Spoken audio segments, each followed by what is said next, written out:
వైకుంఠ ఏకాదశి సందర్భంగా తెలుగు రాష్ట్రాల్లోని ప్రముఖ ఆలయాలకు భక్తులు పోటెత్తారు. తెల్లవారుజాము నుంచే భక్తులు పెద్ద సంఖ్యలో తరలివచ్చి శ్రీ మహావిష్ణువు ఉత్తరద్వార దర్శనం చేసుకున్నారు. తిరుమల శ్రీవారి ఆలయం, యాదాద్రి లక్ష్మీనరసింహస్వామి ఆలయాల్లోనూ భక్తులు భారీగా తరలివచ్చారు. భద్రాచలం శ్రీ సీతారామచంద్ర స్వామి ఆలయంలో వైకుంఠ ద్వార దర్శనం ఘనంగా ప్రారంభమై గరుడ వాహనంపై శ్రీరామచంద్రమూర్తి, గజవాహనంపై సీతమ్మ, హనుమంత వాహనంపై లక్ష్మణస్వామి భక్తులకు దర్శనమిచ్చారు. విశాఖ జిల్లా సింహాచలంలో సింహాద్రినాథుడు వైకుంఠ నారాయణుడి అలంకరణలో భక్తులను అనుగ్రహించగా అదితి గజపతిరాజు తొలి దర్శనం చేసుకున్నారు.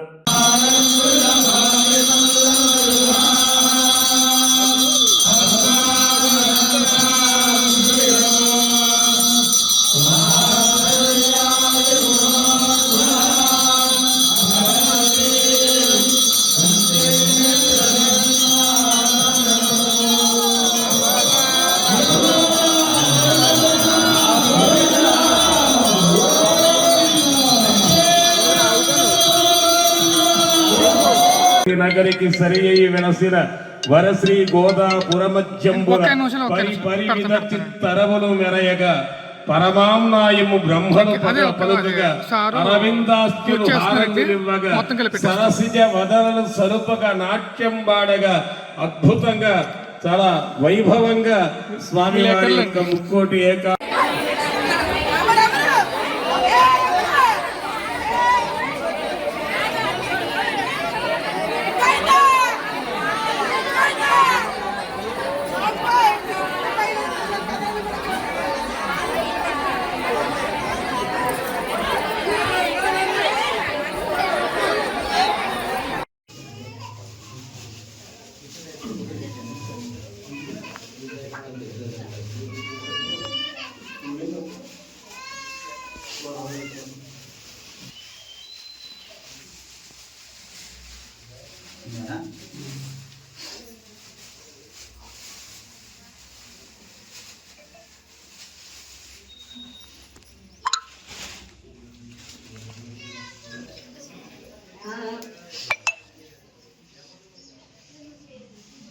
హలో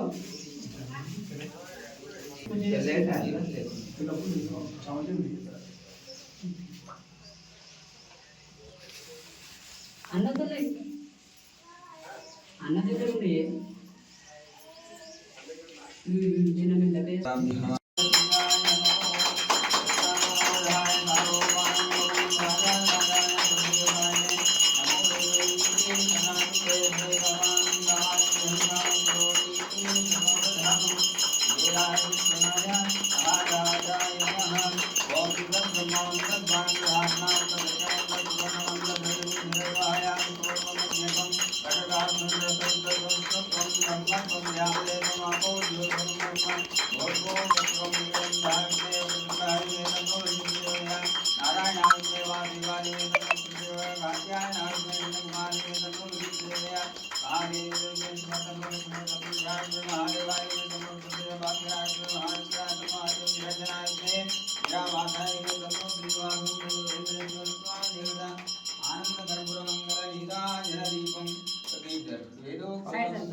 వైకుంఠ ఏకాదశి సందర్భేన ఆనంద కర్పూర మంగళ నీరాదీపం వేదోక్త పుష్పాంజలిశానాం సర్వవిద్యానామీశ్వర సర్వభూతానాం బ్రహ్మాధిపతి బ్రహ్మణోధిపతి బ్రహ్మ శివో మేస్తు సదాశివ ఆనంద కర్పూర మంగళ నీరాదీపం వేదోక్త పుష్పాంజలి సమర్పయామి.